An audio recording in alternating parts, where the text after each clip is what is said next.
Good evening, Winchester. Good evening to everyone on the internet, if we're on the internet right now. Welcome to Visual Radio Live.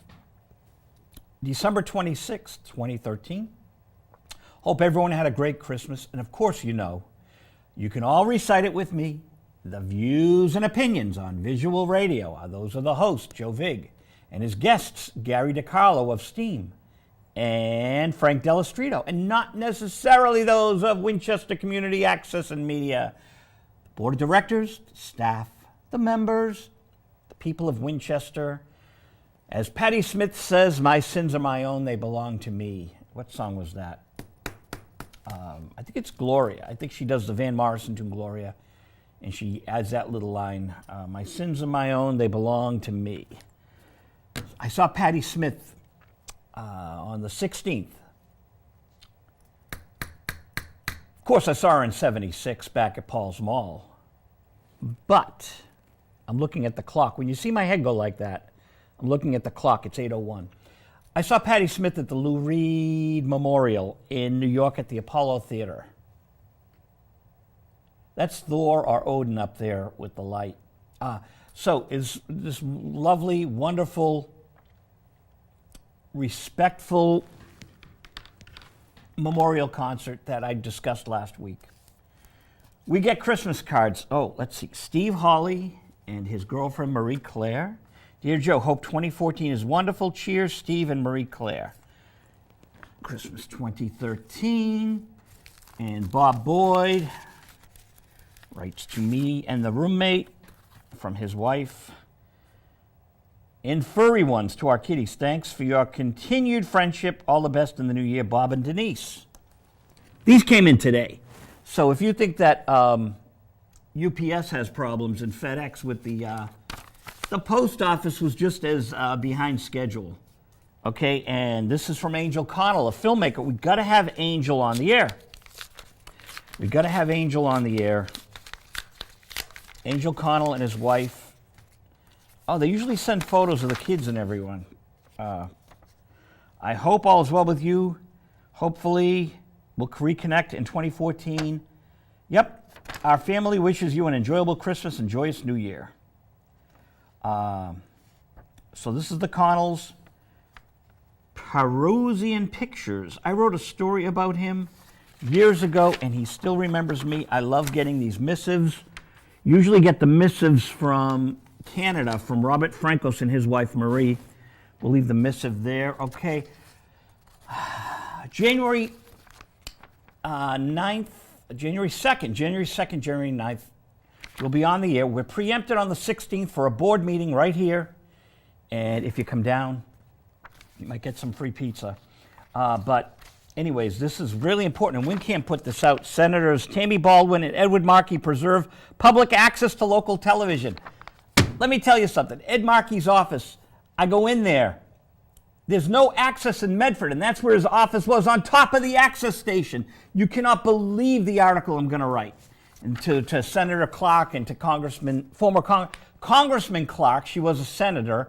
Now she's the congresswoman. And Congressman Markey's now the senator. Okay, they switched seats. He went up higher up in the Senate. She was in a lowly Senate seat, went up to Congress. It's kind of like going up the ladder if you're on the Heron Run at Mystic Lakes, okay? The political Heron Run. Enough of this. We're going to talk to Gary DeCarlo. Enough of the buffoonery. Hope it's the right number. One ringy dingy. Two ringy dingies. Hello. Is this the party to whom I am speaking? I think it is.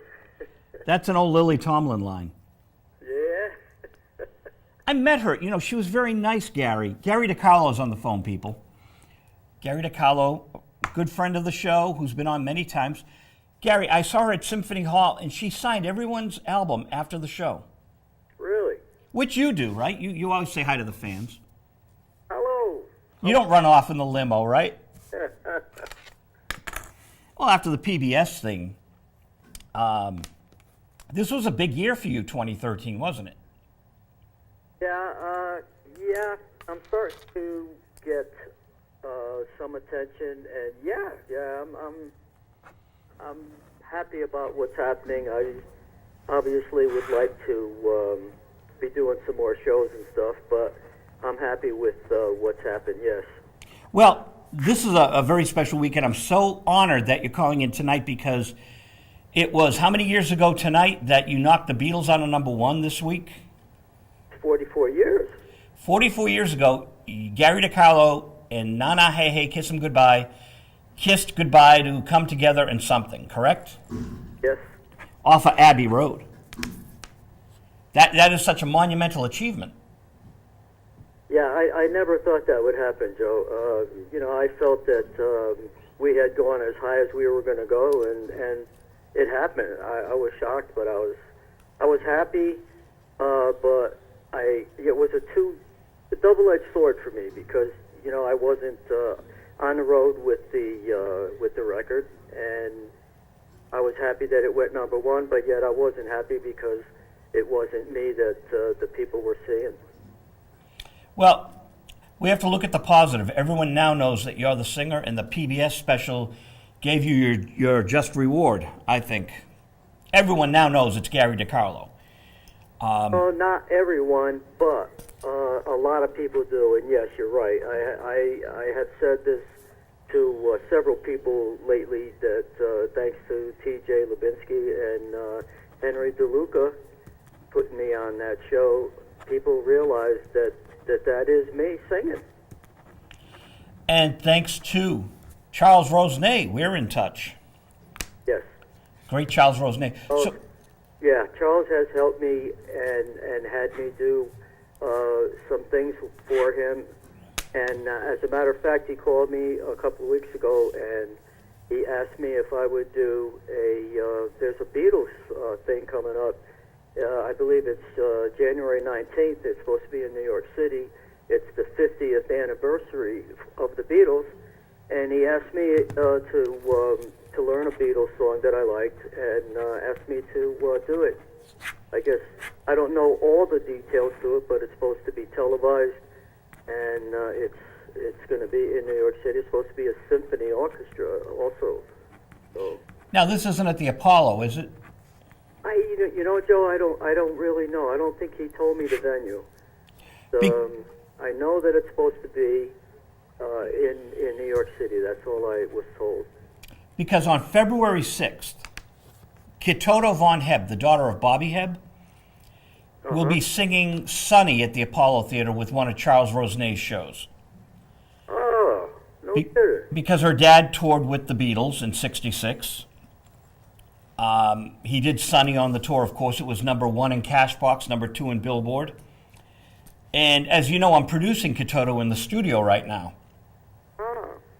We've got Steve Hawley's on drums from Elton John and Paul McCartney's band, and David Maxwell, the great keyboard player from Freddie King and Muddy Waters, and Thomas Hebb, Bobby's nephew, and Jerry Bodwin, who plays with Jay Giles and played with Bobby. So it's a really stellar cast.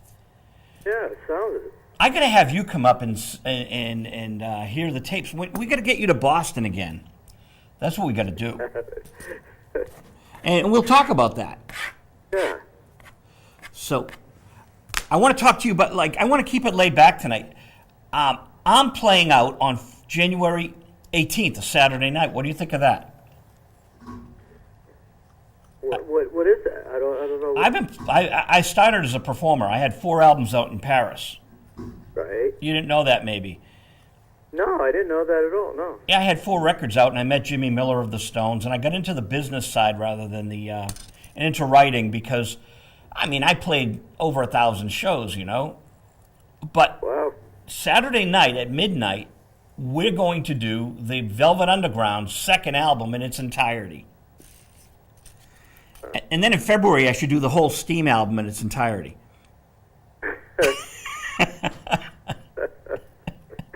Yeah, I don't know. I don't know about the Steam album. All right, I'll stick with the Velvet Underground. But it's kind of exciting because there's a song called The Gift, which isn't a song, it's just music, and John Cale talking over the music for the whole length of the song. It's a story, a narrative. It's fascinating.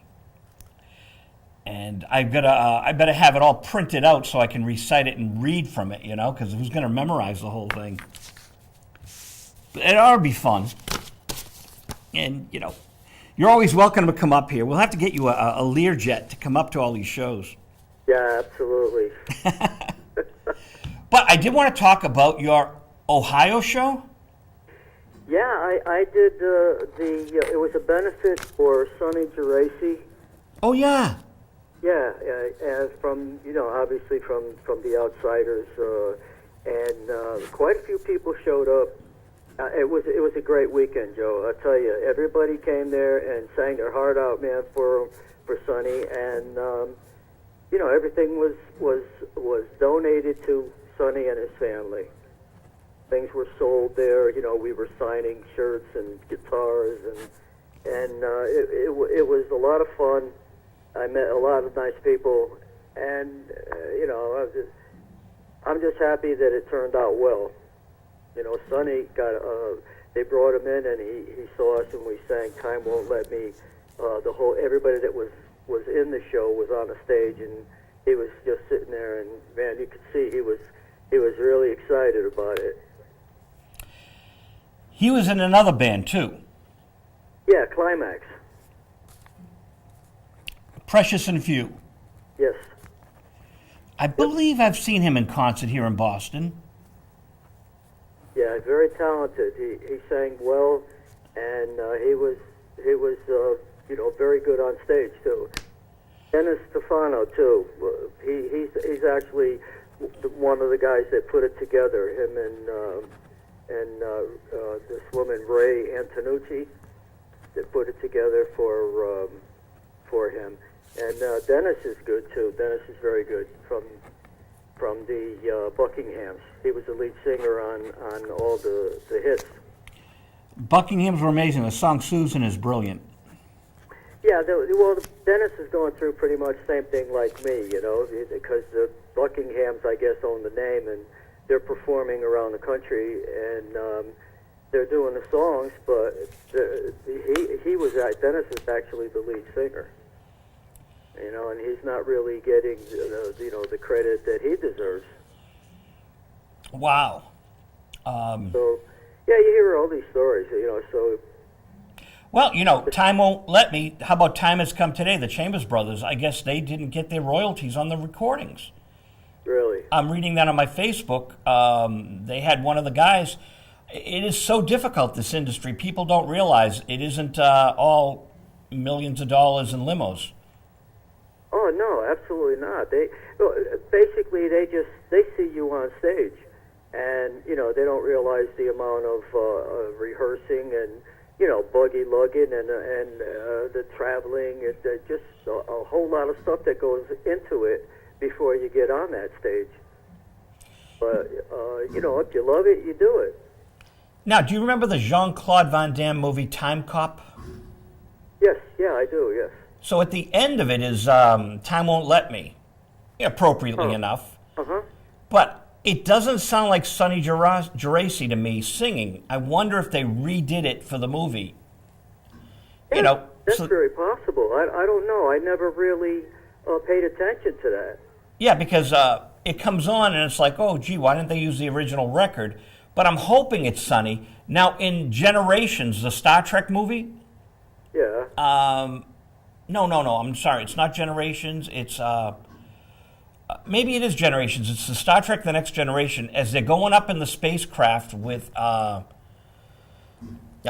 founder of Light Warp Speed, they do Magic Carpet Ride, and it's John Kay, but it's not the original Steppenwolf recording. You can tell it's John Kay's voice.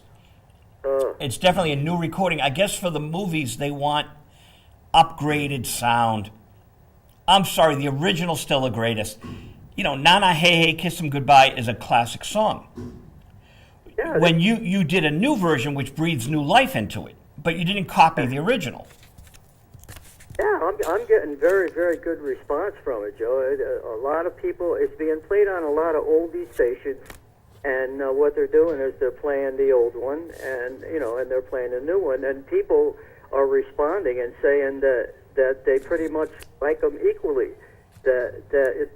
They realize that I'm not trying to replace the old one. That was not my mission. I wanted to just bring it out into a different flavor and involve like the dance people and stuff. You know, people that like to get on a dance floor and have a good time. I have some homework for you for the new year. What? Here's my idea for your new single. If you go into the film commissions of different states, like the Massachusetts Film Bureau, Yeah. Connecticut must have one, you can find people making movies, and you should pitch them that you got a brand new, modern version of Na Na Hey Hey, and see if you can get it in some films. Oh, that's a good idea. Because a lot of people don't know about these film bureaus, but what they do is they bring movies into the States. And of course, if you can get a movie into Boston instead of Canada, where in Canada the tax rates are real low to be attractive to the filmmakers, Yeah. they of course make better tax credits to keep it in Boston or Connecticut. So you want to look up Connecticut Film Bureau or talk to Charles down there and see about it. And if it's close to your house, I'd actually go in and visit them and tell the people running the Film Bureau, hey, look, this is who I am. I was on PBS. Here's a new version that's perfect for the current films because it's got a modern sound. And that's the pitch. Yeah. They've made several movies here in the past few years. You know, in Bridgeport, Danbury, Stamford, Greenwich. You know, there's a lot of film people here living in those areas, And especially in Greenwich. people don't get it that's why they're not recording in L.A. or in Florida, Miami Beach, because those areas have been kind of overexposed. Yeah. And everyone and his brother wants the film crews to come in because, you know, I'm in Winchester. You were in the studio. Right. We're in the high school. Now, there was a film here with Tobey Maguire and another famous actress. They filmed right next to us, so all the film crews were in the parking lot this year. Right here in Winchester, Mass. So they are looking for new territory. They want new images instead of the same old L.A., sets. Right, yeah. Yeah, I know. I understand what you're saying. And if you Google the reason why they're coming to Connecticut or Boston, you can see it's usually tax credits. The hotels want them. The cabs want them. There's a lot of money to be made from these film crews coming into different cities and towns. Right. And it's fun. I think it's great for the film goers because they actually get to, meet the stars sometimes. Yeah, I know a few people that did do that. I have a friend of mine that has a radio show, and he was actually in a movie. I guess they filmed in, I think in Stamford not too long ago. I think Robert De Niro was in it. They put him in as an extra. I think it's just kind of neat. If they're in your area, present the song to them, and I bet they might say, this is perfect, because everyone knows your song. Yeah, well, like I said earlier, Joe, the people that I've been in contact with, I'm picking up a couple of radio stations almost every day, or at least making contact with someone. And, some of the guys that have the oldies shows said they won't play it because it doesn't fit their format, which I understand. And and I told them, well, I'm not going to hold a grudge because it's their format, and I understand that. But I just figured I'd take a shot and ask them, and most of them, I would say, 95 to 98% of them say, that let me hear it and I will play it. Cool.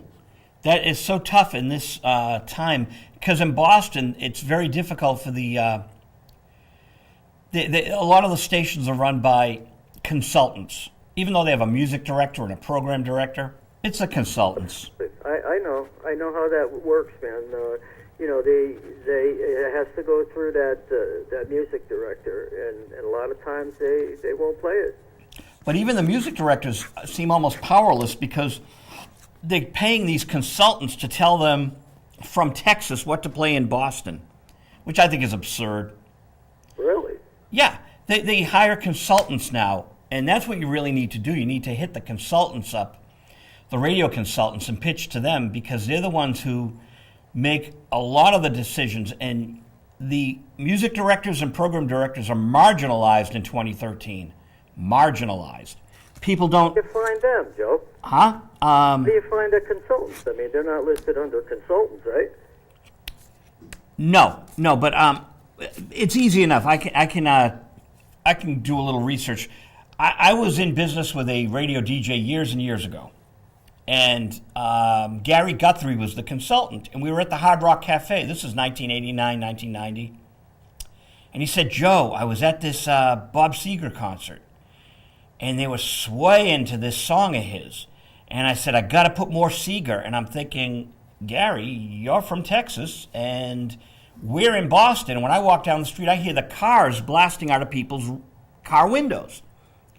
You got to walk down the street in the region, and they want the cars here. You know, Bob Seger, fine, play a couple of tunes. But they beat Bob Seger into the ground, and this is Cars, Aerosmith, Jay Giles territory. Let's face it, it's that regional music resonates with Boston more than Seger, all due respect to Bob. And you being from Connecticut, that's a good pitch for this region, I think. Yeah. I as I said, I think that I feel this is a hit. I feel it in my bones. All it needs is the exposure. If it gets the proper exposure, I think it could be a very, very big recording.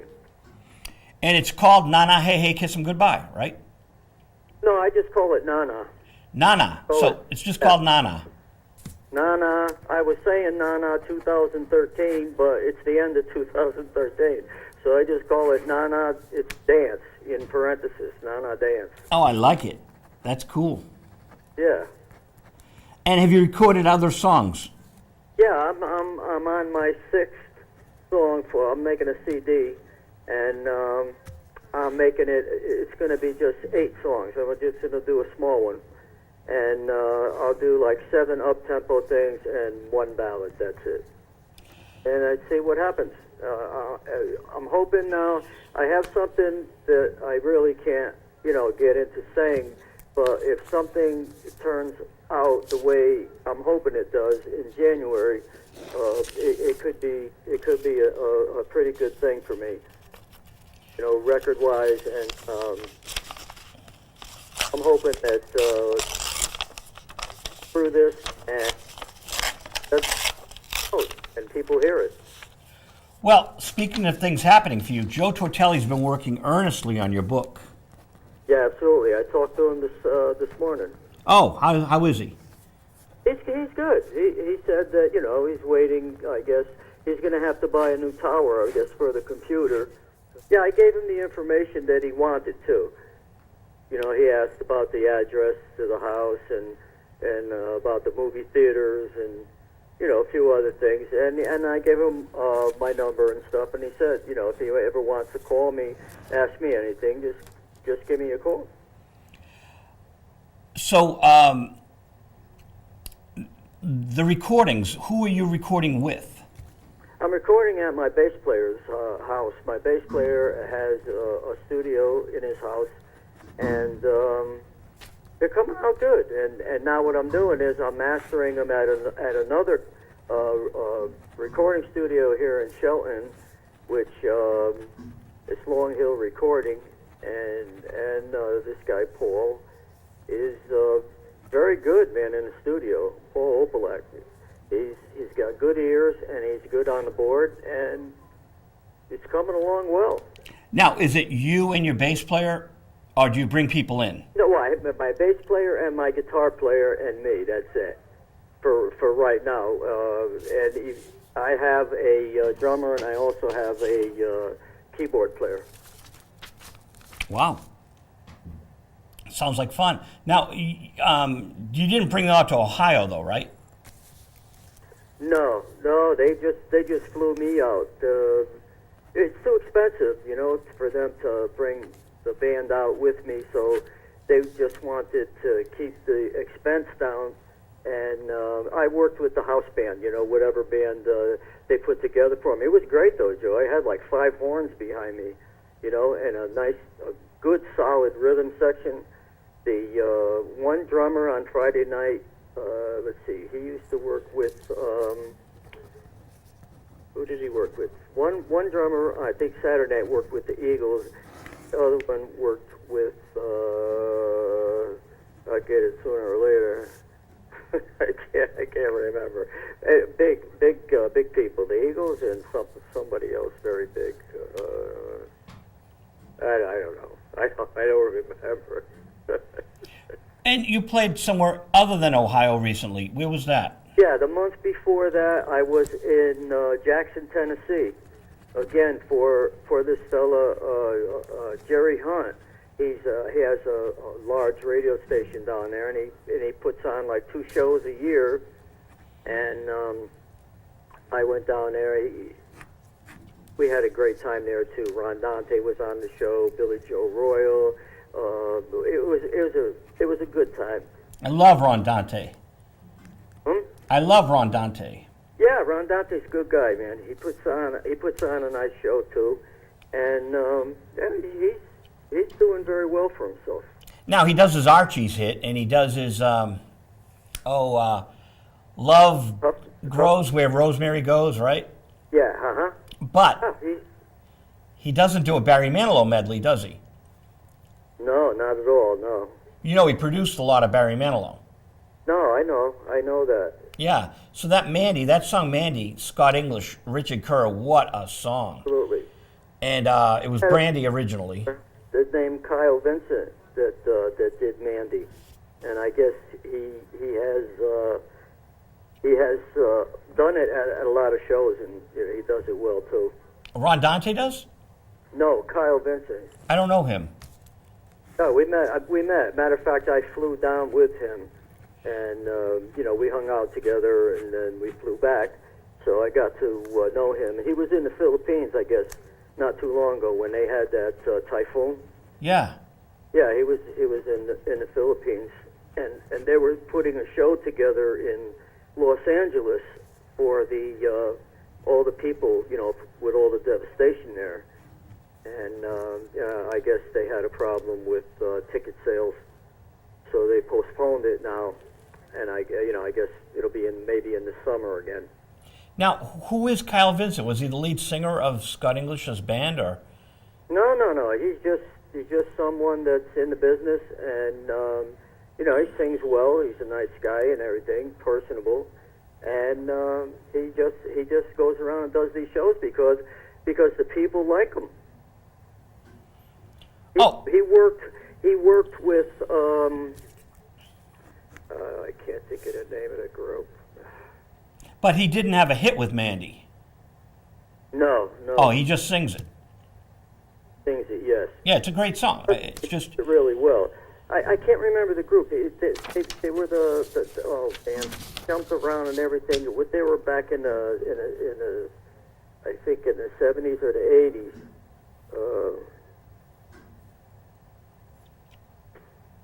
I can't think of it, Joe. That's okay. I was down in the basement last night. I found another copy of Na Na Hey Hey. Pretty funny.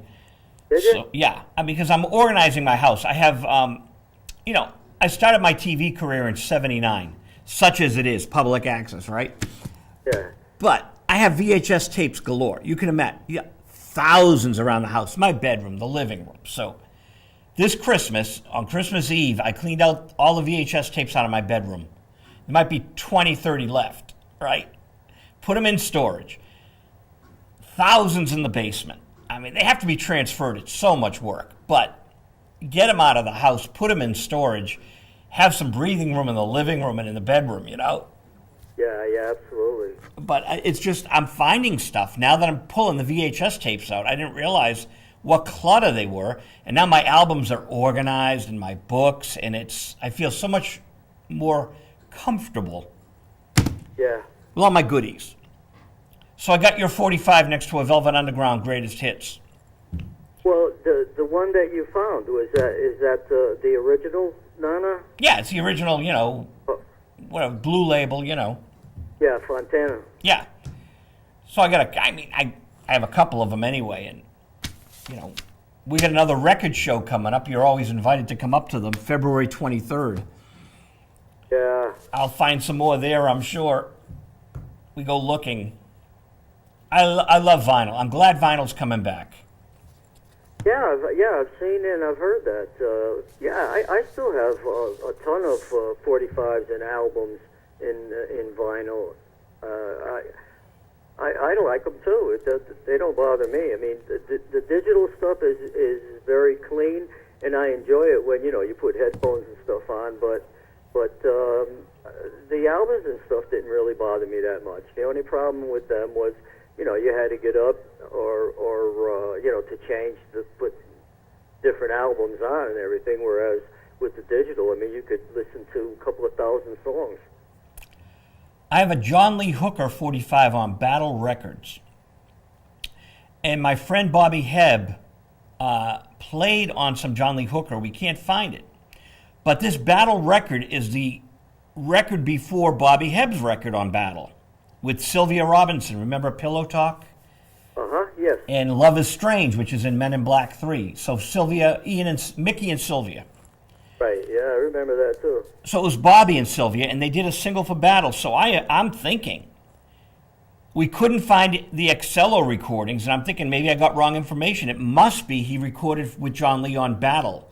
So I have the 45. Now I have one of those turntables you can transfer from 45 to CD. Oh, yeah, But I'm afraid to use it because this is a rare single. I'm thinking I better go to a master engineer and let them handle it, right?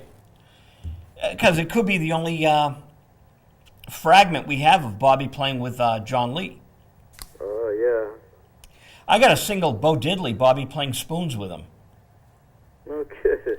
Well, I'm doing the box set, so I'm in the middle of finding all these rarities and thinking, what do I put on, what do I leave off? Volume 1, because you only got so much space.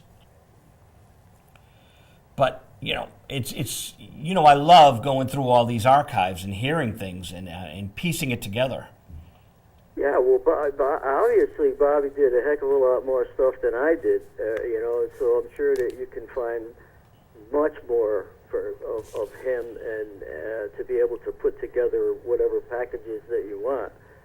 And, my stuff is pretty limited.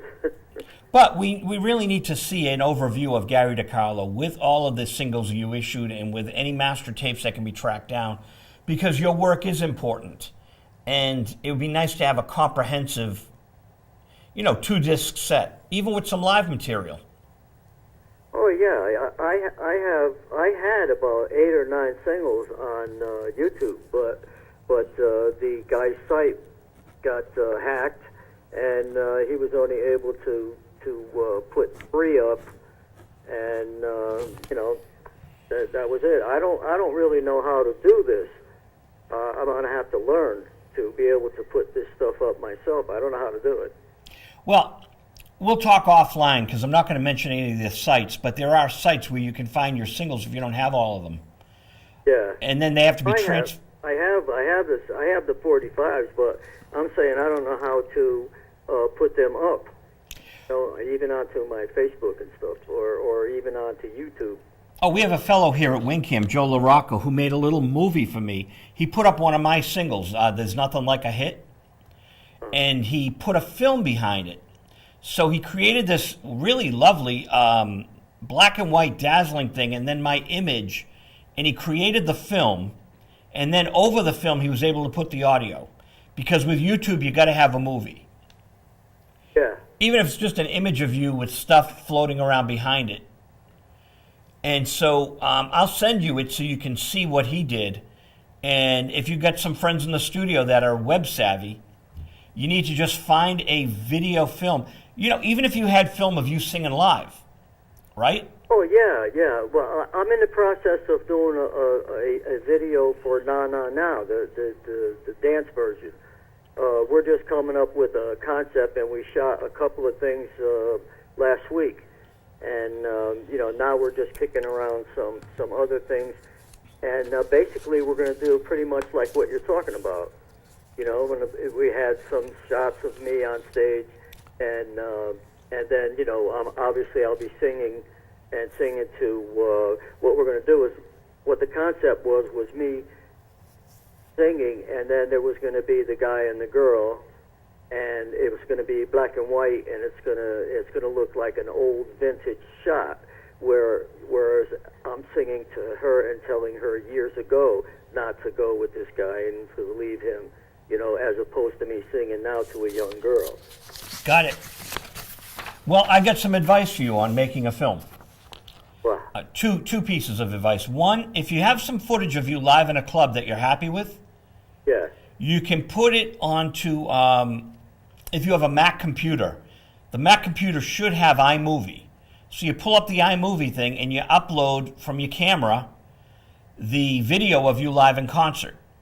I see, yeah. Then you can put the audio on top of so you have a second copy now because you just took it from the camera into the iMovie. You then put the studio version over the iMovie, and you actually have your studio tape found a film, if you will. So you can put a song up, and then you can also just do freeze frames, so they just see your photo. They don't have to watch the whole performance. Yeah, I was thinking of that too. Also, I was supposed to have somebody sending me a video from the Streetsboro show that of my show, and I was thinking of using that. Not the sound, but just the video, depending on how clear it is. Now, the new PCs also have the PC version of what iMovie is on the Macs. So if you've got that on your computer, you might, maybe your daughter can help you. You can be all set with the program that helps you transfer this stuff. But here's my second piece of advice. I have a flyer here that WinCam gave us. U.S. Senators Tammy Baldwin and Ed Markey preserve public access to local television. There must be an access station in your region that you could join, and they can teach you how to upload. Oh, really? Sure, they're nonprofits like you were here. These are nonprofits, non-commercial stations.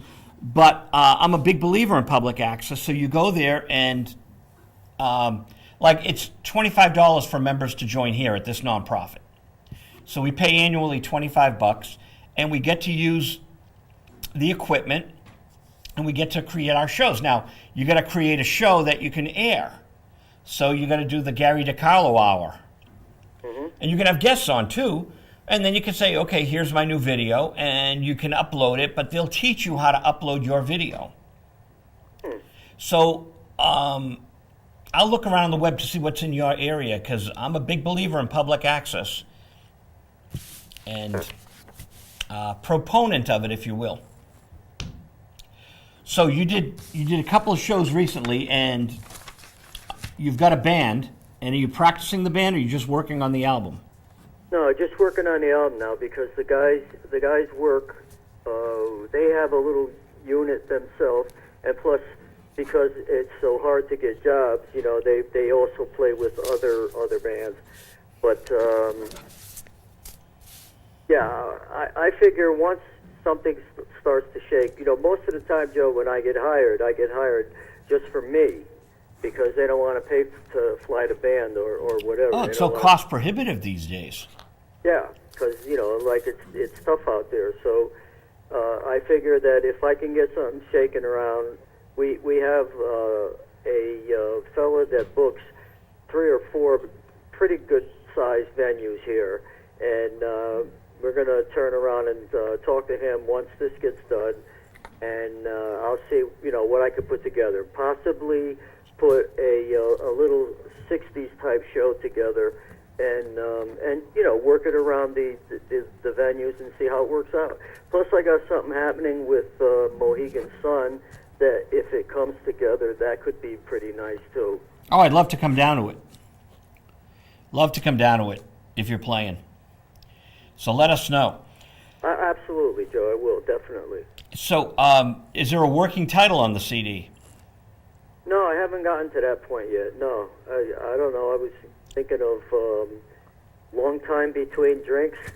I don't know. I like that. I like that. That's good. Lou Reed said, "First thought, best thought." That's the way Lou Reed would write. First thought, best thought. You could have the 8-song EP, if you will, and then have a live disc, and so there could be like a double disc and then 2 single discs. That's always fun.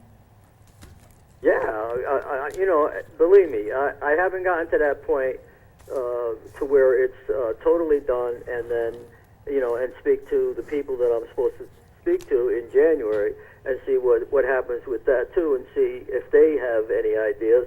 But I'm at this point, I'm just looking to go forward, continue to write and perform and produce and stuff, and just have some fun, man. Now, in the 90s and in the early 2000s, did you make any tapes that we don't know about? No, I was doing some recordings up here, but I did them. I had an 8-track reel-to-reel, and what happened was all the tapes disintegrated on me. Did you get rid of them? No, I still have them. Okay, so what you do is you bake them. Do you know about that? No. Okay, we'll talk off the air because I have an engineering guy that bakes them. And I bake my tapes and then I put them on DVD and you can use them again. No kidding. But you can only do it once or twice. So what they do is he bakes them in a convection oven, believe it or not. No kidding. Yeah, and then they can roll them off once or twice and that's it. But I always hold on to the master tapes after the baking. Now, here's a real interesting thing. Rob Fraboni, Rolling Stones producer, lives near you. Oh, really? Yeah, and Rob told me, he's down in Weston. Are you down near there? Yeah. Yeah. Yeah, Weston's not that far from here. So Rob told me that when the major labels transferred all of their masters to mini DV, right? Yeah. DAT tape, DAT tape, digital audio tape. They destroyed the masters. It's like these film companies getting rid of Gone with the Wind. They're out of their minds. Whoa. You know, why would they do that? Because they're insane. They save on storage at Gold Mountain. They're paying Gold Mountain up in upstate New York anyway, right? So rather than store the stuff, they destroy it. Now, come on. You got the Gone with the Wind film and you've made your digital transfer. Put it on eBay. Let some film collector store it, right? Yeah. Because destroying it is insane. I pay so much every month to store my tapes. People don't understand. My tapes are valuable to me. Even after I've transferred them, I keep the original masters. And it was only the 1980s and 90s that this tape got bad. I just did some transfers on 1960s tapes that were amazingly perfect. They're in perfect condition, Gary. Do you remember Cy Coleman, The Best Is Yet to Come? Yeah. Witchcraft, he wrote for Sinatra? Mm-hmm. Okay, so I was honored to be able to do the transfer for these Cy Coleman tapes. The great Cy Coleman, it's like I'm in awe that I'm touching these things, right? Yeah. The 60s, they didn't disintegrate because the formulas back then were wonderful for the tape. We transferred it without a hitch, and it's magnificent. The sound is amazing. It's Cy Coleman doing Bobby Hebb's Sonny. I've got like 12 different takes of it.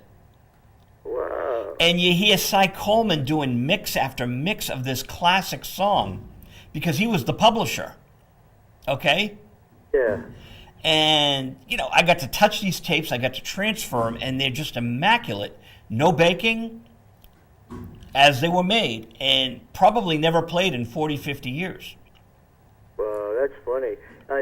What did they do to the tapes that made them so that they disintegrate? I think Agfa was the company that started with this formula. There's a formula they came up with in the 80s, and it got gooey. And as you know, you're rearranging magnetic particles. Yeah. As it got gooey, the particles would cling to the reverse of the tape. You got the obverse and the reverse, right? Yeah, my heads were always flaking. Dirty. Yeah, and then you try to clean them, and they would clean a little bit, and then you'd see all these little particles. Those particles in your music.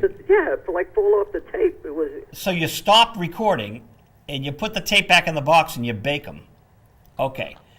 Now, the Velvet Underground, they had an album after, I think it was after the third Velvet Underground album. The album VU, it's called. Bill Levinson at Polygram had to take the tape and literally turn it upside down and record the 24 track onto another 24 track. Or it might not have been a 24, it might have been an 8-track tape, whatever it was in the day. They flipped it over and made a copy because it was all reverse. All the goose stuff went to the other side of the tape, so they had to do it backwards. Then, I don't know if they flipped that tape over. I got an article that was written on it and told the whole process of this craziness of baking it, flipping it over, and taking the information from the reverse of the tape. Wow. That's amazing. You got to be careful with them, but you save them. You save them. You don't throw them away. You keep them in a cool, dry place. But we got to resurrect the 80s and 90s Gary DeCarlo. Yeah. We got to resurrect. Now you know there's a way to do it. Well, yeah. I mean, like I said, Joe, you know, I'm just looking to do some shows, man, and have some fun. You know, meeting a lot of nice people, and you know, it's been a long time coming. You know. Well, we're going to stay in close touch over the new year. All right, great. I got to talk to my film critic now. I'm so honored that on the 44th anniversary of you hitting #1, you called into our little show. All right. Thank you, Gary. Thank you. Happy New Year to you and yours. Thank you. Thank you. All right. Take care. Good night. Bye-bye. Bye-bye. Gary DeCarlo. Nana, hey, hey, kiss him goodbye. Views and opinions on visual radio are mine and my guests, not necessarily those of WinCam. We don't endorse anyone. If we talk about tape or anything, we're just talking about it. We're not endorsing. So there's my disclaimer. Time to talk to Frank, who I think is in Key West, but I'm not sure. He'll tell us. He'll tell us.